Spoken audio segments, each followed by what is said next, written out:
was as if someone was dragging me back, that wait, don't go.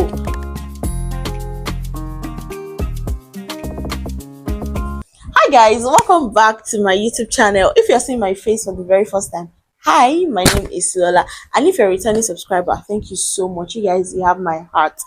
Don't forget to like, comment, share, and subscribe to encourage us, to continue to give you good content. From the title, you already know what this video is all about. It's a story time of how God saved me from death, and how I got involved in.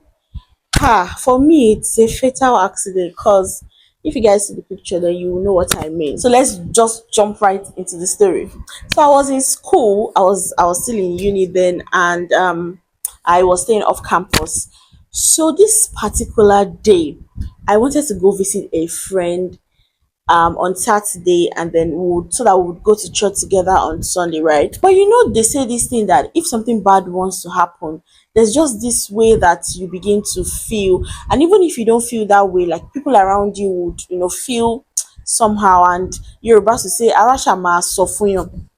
So I already told my housemate then that, oh, I'm going to my friend, because they know my friend so well. She's always in my hostel. So I told them, oh, I'm going to my friend's place and I'll be back tomorrow evening. Want to go to church together. And they were like, no, don't go now. We don't want you to go. I'm like, what happened? They're like, no, stay. We don't want you to go. I was like, oh, I have already made up my mind and I'm going to go.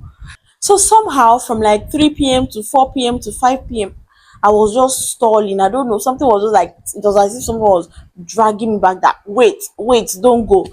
But I was like, no, I would go, because I already told this my friend that I was coming. So around say 6:30, 6:45, I already packed my bag. It was already getting dark outside. I packed my bags and I was like, okay, bye. At that point of leaving, my housemate was still telling me, no, don't go. I was like, I beg, I want to go. So I just packed my bags and I went. So a bike just dropped someone right in front of our house then. So I was like, oh, this bike, let me just pick this bike and go. Immediately I picked the bike like this. We have not gone 1 minute, no, is it one? We've not gone 30 seconds. The last thing I heard was just people shouting, and I just went blank. So I just immediately opened my eyes. I just saw people coming to me. Are you okay? Are you okay? People that recognize me, they're like, oh, Fumi, are you okay? Are you okay? I'm like, where am I? I'm like, what happened? I was just saying it out, like I was just saying it inside of me, like, what happened? Where am I? At that moment, at that point, I could not recognize anybody, because everybody, they were now telling me later that I could not recognize anybody, because they said I was just looking like, who are you? Who are you? Luckily for me, they rushed me to a small pharmacy. I think the woman is a nurse. So she dressed me. They said when I was just there, I was just looking. Like I was just looking like, what happened? And from the eyewitnesses like that witnessed the accident, because it was like it was at a T junction, no, not even T junction, on this cross junction. So people were around. So from eyewitnesses, they told me that the bike fell down and dragged before it now stopped. So the side of my face, it peeled on the floor. It was so, if I definitely have the pictures, I would post the pictures somewhere here, like when the accident happened. And my hostel mates, they had already come out.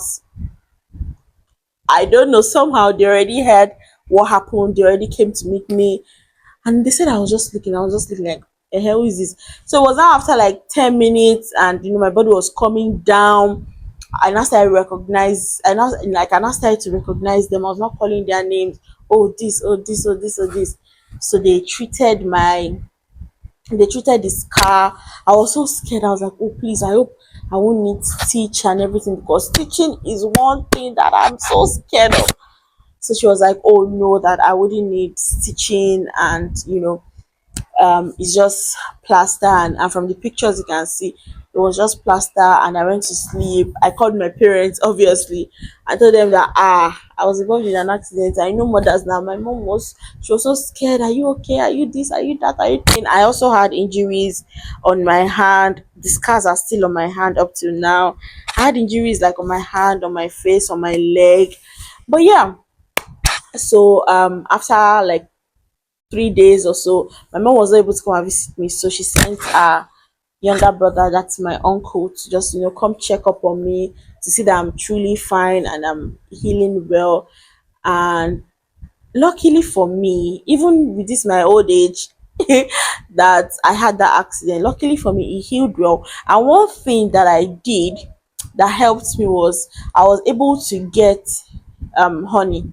They said I should try and get original honey. I don't know whether it's original or not, but I should got honey, and I was using honey to like rub it. But that was after I was healed, not when I still had pain.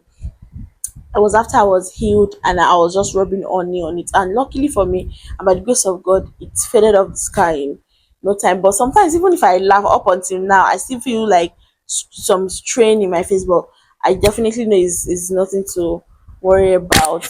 So yeah, that's the story of how God saved me from what could have been.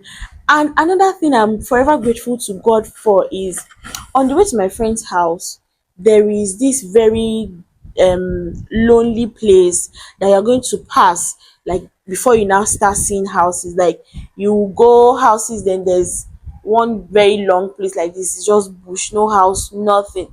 I'm grateful to God because if we had fallen there, like if it were to be there, like that place that we had the accident, I don't know what we'll be saying, because before people will even find us, it might be the next morning. So I'm just grateful to God that God saved me. And I had, hey, for a very long, even up until now that I'm making this video, my fear for bike, the last time I had to take bike okada, I was so scared. It was not like I was holding the bike man like this. My fear, if I see bike like this, me I can run the other way. Like that was when the accident just happened then. But later on, then we traveled, and we didn't have there's no okada in the abroad.